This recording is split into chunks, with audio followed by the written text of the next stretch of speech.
concede la palabra al profesor doctor don Antonio Villar, catedrático de Economía, para que proceda a la exposición de la lección inaugural que versará sobre el desarrollo humano.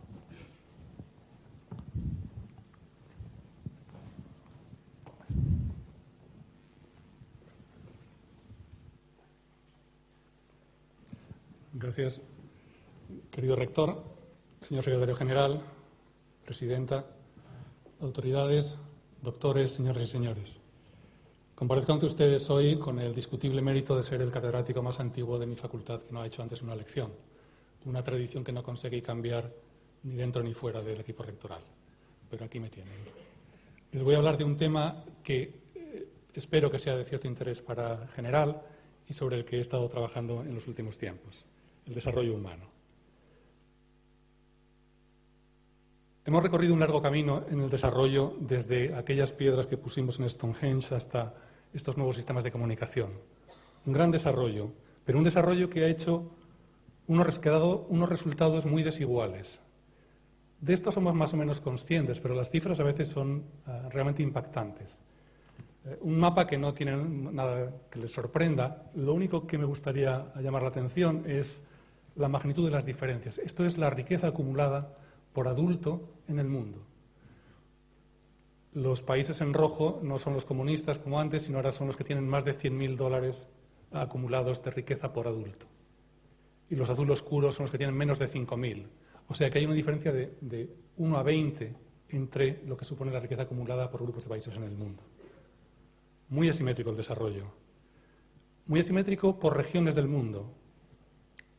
Estos datos son de la banca suiza, no son del Partido Comunista Chino ni de una organización que quiera enfatizar las desigualdades. Fíjense que hay básicamente 3 tercios en el reparto de la riqueza mundial. 1/3 Europa, otro tercio Norteamérica y otro tercio el resto del mundo.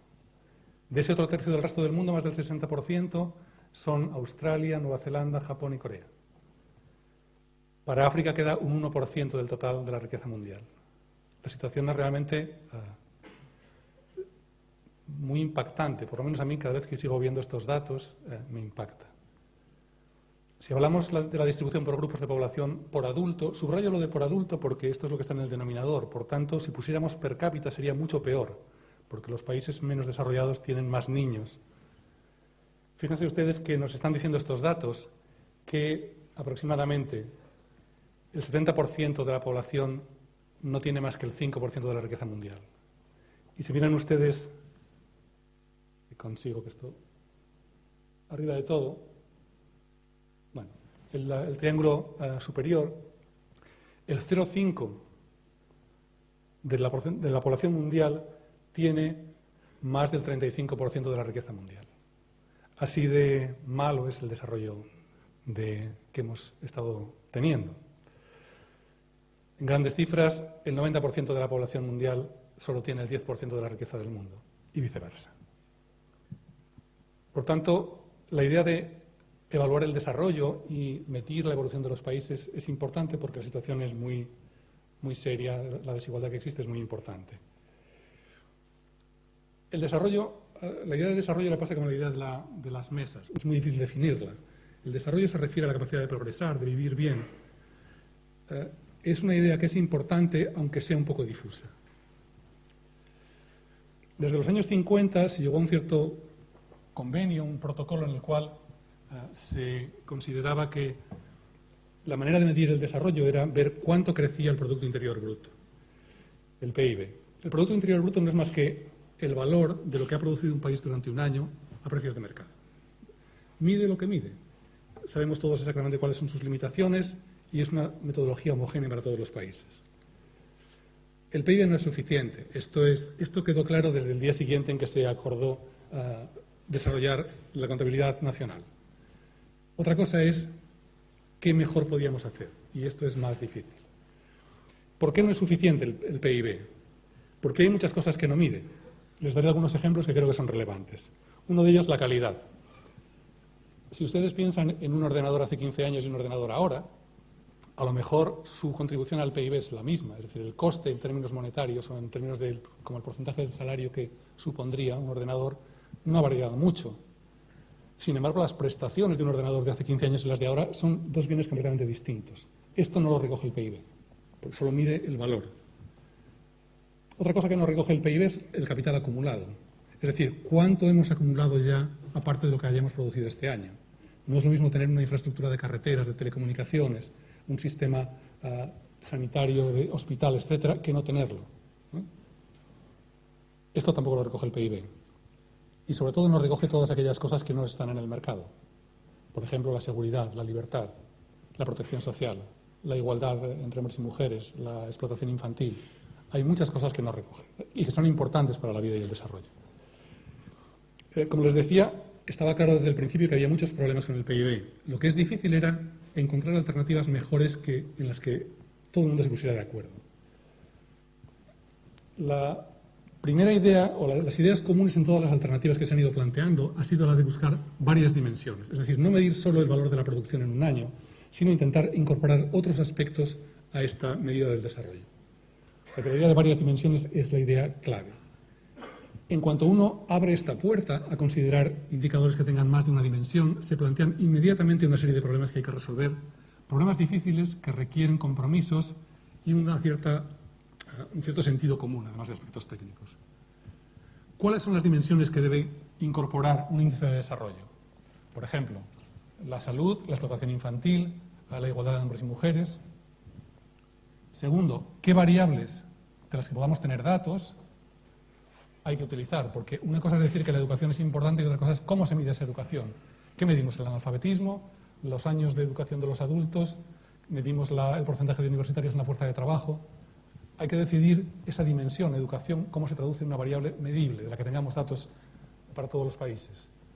Tercero, una vez que tenemos datos de varias dimensiones, ¿cómo los agregamos en uno solo? Porque tener una colección de datos nos impide hacer comparaciones y saber cómo evoluciona el desarrollo de un país. Así que necesitamos alguna manera de agregar esos datos en un índice sintético. Y esto es también una tarea que no es trivial. El Índice de Desarrollo Humano, que fue propuesto por Naciones Unidas en 1990, es la primera alternativa importante y generalmente aceptada al PIB que se ha desarrollado. Surge a partir de las ideas de Amartya Sen en torno a medir más las capacidades que las realizaciones. Es una aproximación interesante. Lo que después de muchas discusiones se determinan es que hay tres dimensiones básicas para el desarrollo, que son la salud, tener acceso a una vida larga y saludable, la educación, tener derecho a obtener conocimientos, y la riqueza o el acceso al bienestar material. Hay muchas otras cosas que uno podría poner en un índice de desarrollo humano. La cuestión es que no hay acuerdo suficiente entre qué otras cosas son. Yo creo que es fácil acordar que estas tres tienen que estar. ¿Qué otras tienen que estar? Hay mucha discusión y sigue estando en discusión. Quizá la que se echa más de menos aquí es la de la sostenibilidad, es decir, desarrollo durante cuánto tiempo podemos sostener este desarrollo, o la de la integración social, pero se está trabajando en ello. Este índice, después de 20 años, ha sufrido un importante cambio en el año 2010 para dar respuesta a las críticas que he venido teniendo. Era un índice muy simple y aquí debo decir que este índice, esta reelaboración, ha seguido en buena parte las pautas que se han hecho desde un grupo de investigación hecho aquí desde la UPO, y creo que vale la pena mencionarlo. Se ha cambiado cómo se medía la educación. La educación se medía simplemente como la tasa de alfabetización. Ahora se mide de otra manera que les explicaré enseguida. Se ha introducido la idea de la distribución. Sorprendentemente, cuando se hablaba de desarrollo, no se introducía cómo se distribuía el desarrollo. Esta era una de las cuestiones bastante sorprendentes, dado que Amartya Sen estaba en el origen de esta noción de desarrollo. Tampoco había posibilidad de comparar intertemporalmente el desarrollo, solo se podía comparar año a año porque en cada año cambiaba la metodología un poco y no se podía tener una secuencia de cuál era la evolución de los países. Todo esto se ha cambiado y se ha cambiado la forma de agregar las variables de una media aritmética a una media geométrica que luego comentaré. Una vez que hemos seleccionado ya las dimensiones, salud, educación y riqueza, hay que ver qué variables las miden. Hay que tener en cuenta que si queremos aplicar este indicador a un conjunto muy amplio de países, no todos tienen la misma riqueza estadística. Por tanto, hay que buscar indicadores que sean lo suficientemente sencillos como para que haya datos en muchos países. Para medir la variable salud se recurre a la esperanza de vida al nacer. La esperanza de vida al nacer nos dice cuál es el valor esperado de vida de un niño que nace hoy. Para ello se toma en cuenta cuáles son las estadísticas de mortalidad de las generaciones que están hoy en el mundo, en cada país, y se hace una proyección de cuánto va a vivir esa generación. Por la manera de construirlo, que no entraré ahora en detalles, es un tipo de indicador que es independiente de la estructura demográfica, lo cual permite hacer comparaciones entre países que tienen estructuras demográficas muy diversas. La esperanza de vida va desde un máximo de Japón, por encima de 83 años, hasta un mínimo en Afganistán, que es como la mitad de Japón. ¿Vale? O sea que las diferencias mundiales son en este arco, de 1 a 2. En España tenemos una esperanza de vida muy alta, por encima de los 81 años. Y, por ejemplo, pongo el dato de Estados Unidos para que vean ustedes que en esto lo hacemos mejor. Me detengo un momento en este gráfico. Así como... No consigo. Bien, lo que he hecho en este gráfico ha sido poner abajo los países ordenados de mayor a menor esperanza de vida. Y en el eje vertical, en el eje de ordenadas, he puesto los años de esperanza de vida. De manera que el primer punto de la izquierda arriba es Japón y el último de la derecha abajo es Afganistán. Y he hecho simplemente una línea uniendo todas estas esperanzas de vida. ¿Qué me dice este gráfico? Piensen ustedes que si tuviéramos la esperanza de vida fuera igual en todo el mundo, eso sería una línea paralela al eje horizontal.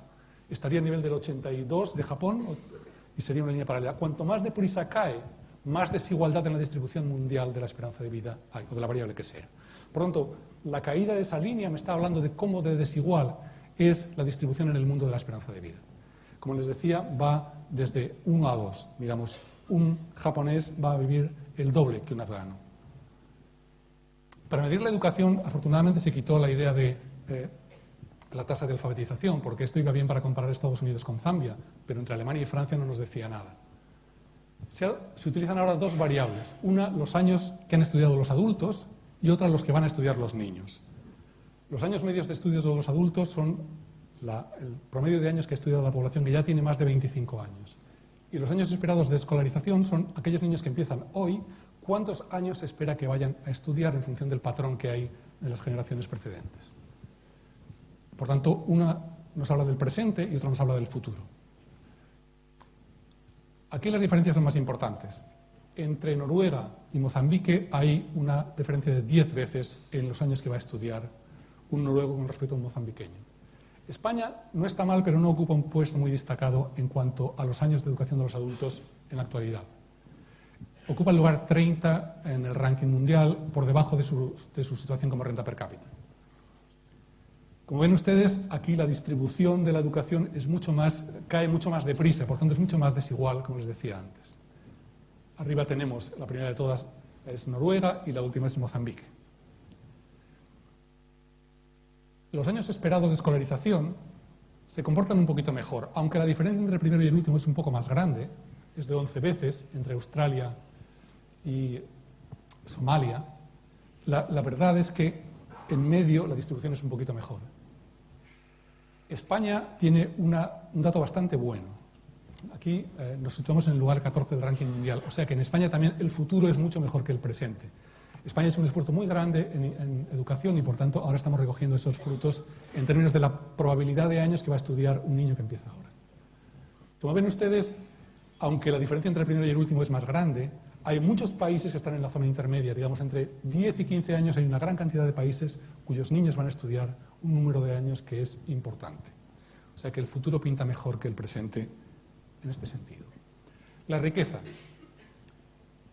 La renta per cápita o el gasto nacional per cápita.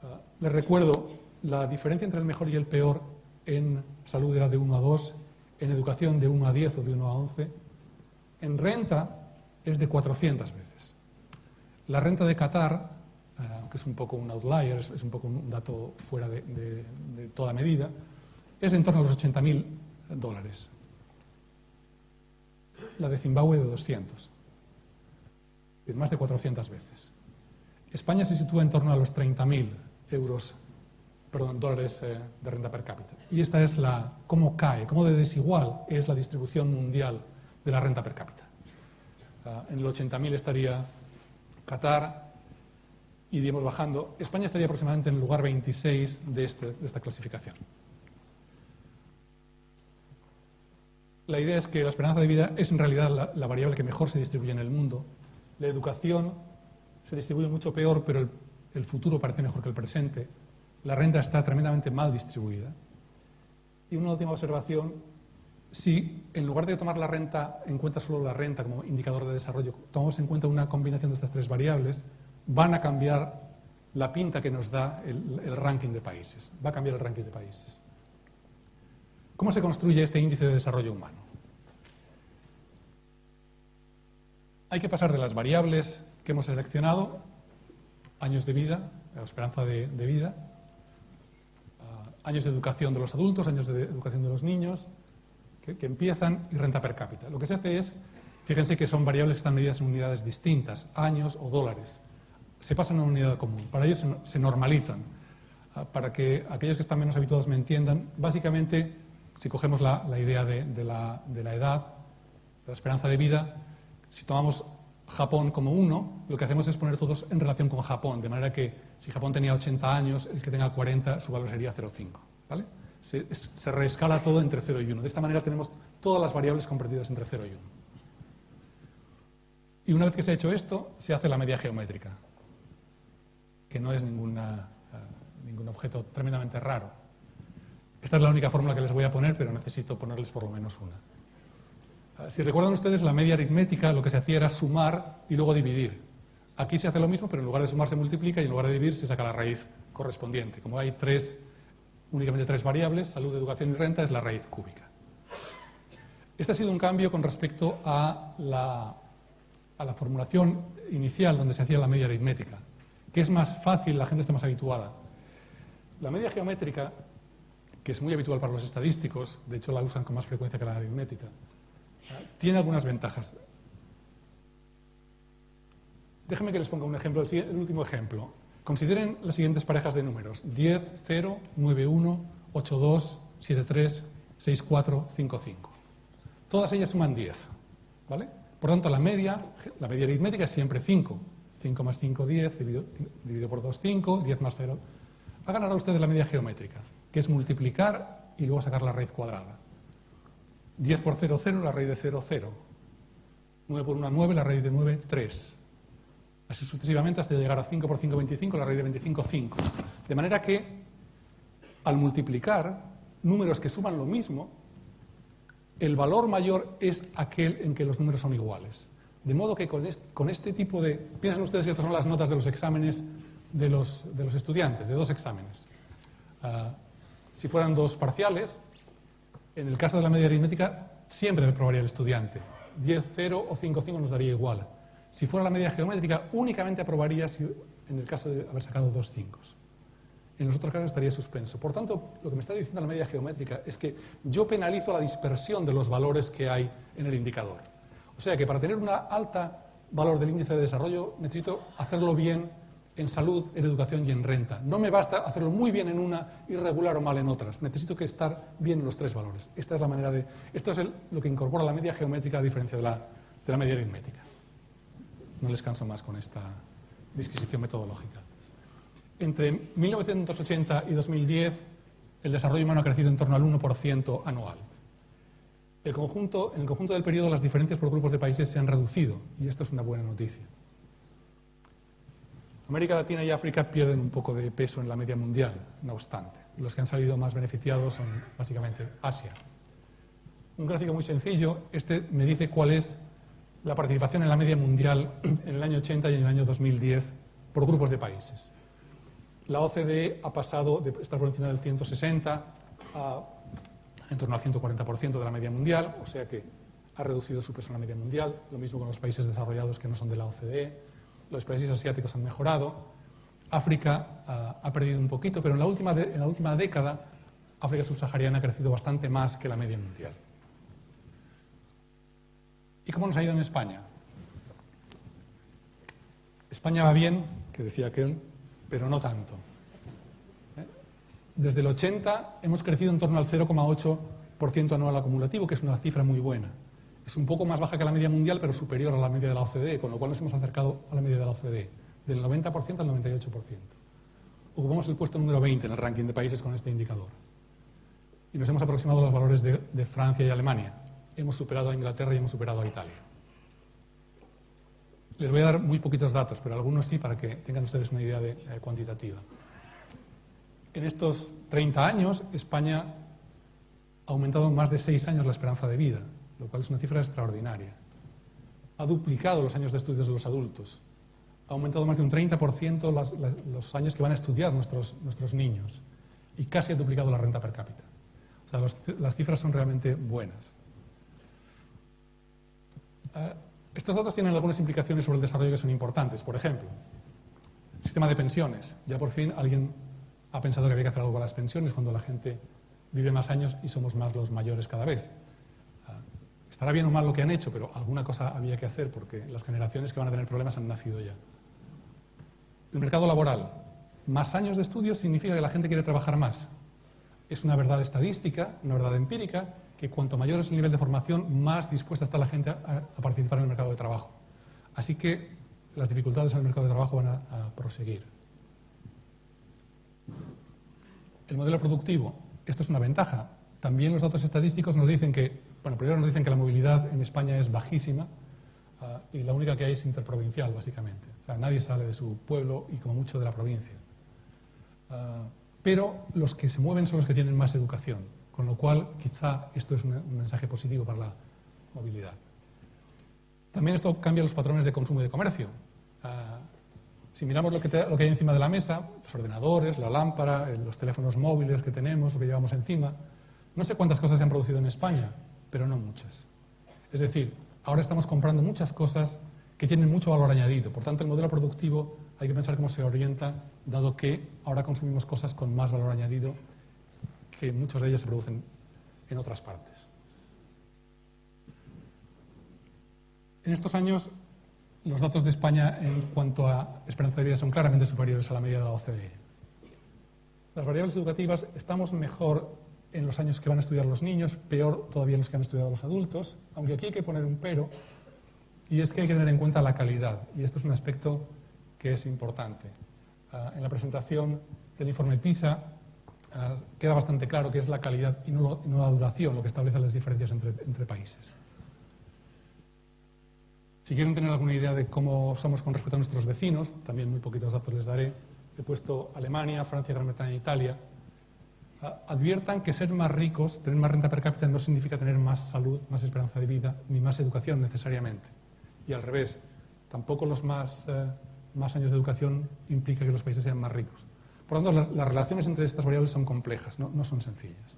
Simplemente estamos mejor claramente en años de esperanza de vida que Alemania, y mucho mejor que Gran Bretaña, mejor en años de estudios y muy bien en años esperados de escolarización, poco más retardados en la renta per cápita. Desarrollo humano en tiempos de crisis, porque parece que alguna cosa habría que decir sobre la situación actual. Les diré un par de cosas, alguna más incómoda que otra. Sigue habiendo un consenso importante en que la educación, la salud y la riqueza son 3 elementos que hay que tener en cuenta siempre en el desarrollo. Y también que la sostenibilidad tenemos que encontrar una manera de incorporarla a la medición del desarrollo. Por tanto, para seguir teniendo buenos niveles de desarrollo hay que cuidar la inversión en estas 3 patas, ¿no? En la educación, en la sanidad y facilitar la creación de riqueza de una manera compatible con el entorno, de manera que sea posible hacerlo a largo plazo. Cuando en unos tiempos en los cuales la generación de riqueza está ralentizándose o ha sido negativa durante algunos años, es bueno cuidar las inversiones en educación y en sanidad. Y hay buenas razones para ello. Por una parte, porque puede compensar la pérdida de bienestar que supone tener menos renta y puede compensar su participación en el índice de desarrollo humano. También porque se trata de aspectos que están muy directamente relacionados con el bienestar social y con la generación de riqueza futura. Lo que hagamos ahora en términos de educación y de sanidad puede tener consecuencias para el futuro. Y porque son elementos de solidaridad intergeneracional, que yo creo que es un aspecto importante. La educación para los jóvenes y la sanidad para los mayores. He dicho que hay que cuidar la inversión en educación y en sanidad, pero no estoy diciendo necesariamente que haya que gastar más en estas cosas. Quizá gastar mejor es más importante que gastar más. Lo que nos dice la evidencia empírica internacional es que Las estructuras institucionales y el capital humano son más importantes que el gasto a la hora de explicar el éxito. Y esto hay mucha contrastación empírica a este respecto. Decía el secretario general de la OCDE en la presentación del informe de PISA, los buenos resultados educativos están asociados a mayor crecimiento económico, pero mayor gasto educativo no garantiza mejores resultados educativos.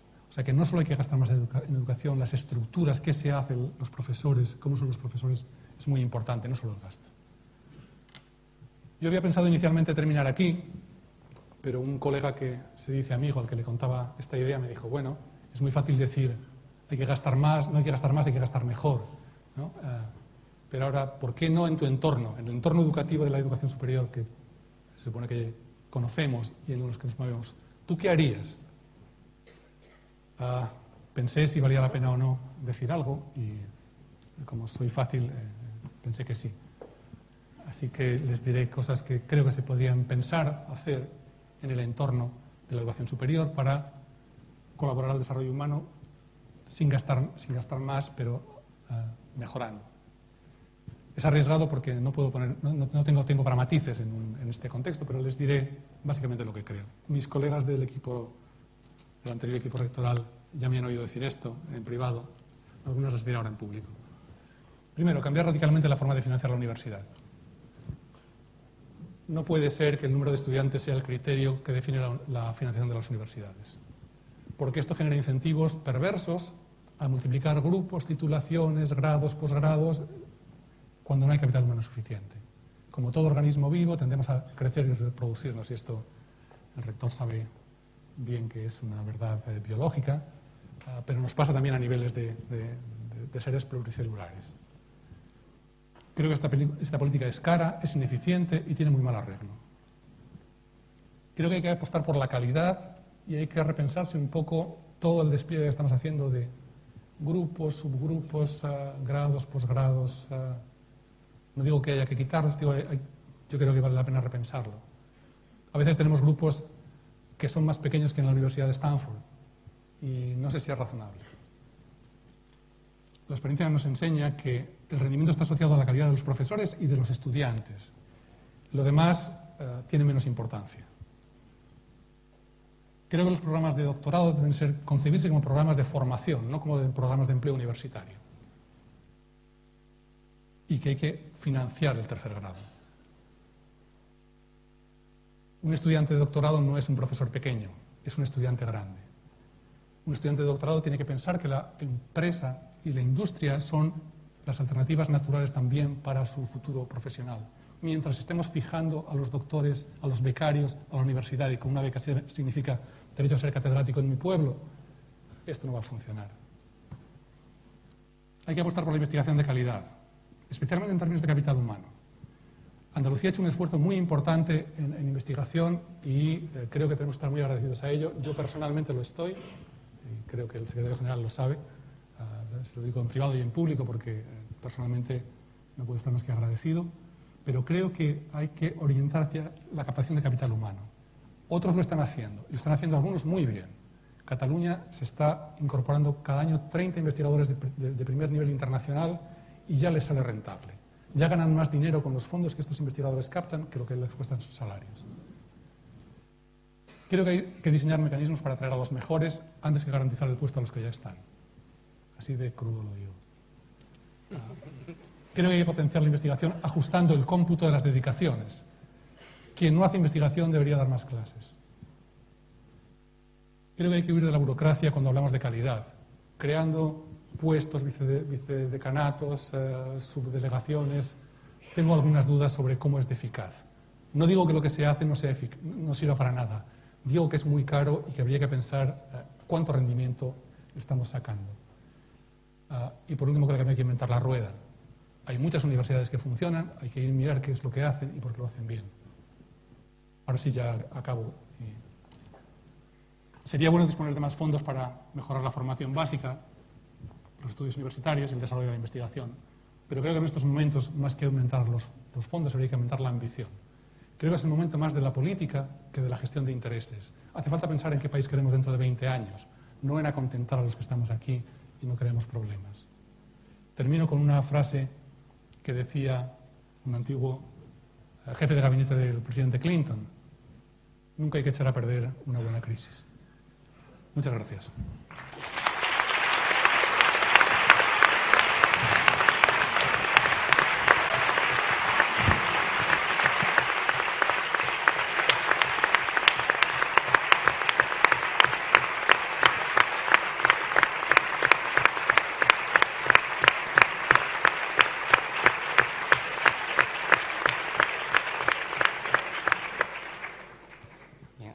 Muchísimas gracias, Antonio.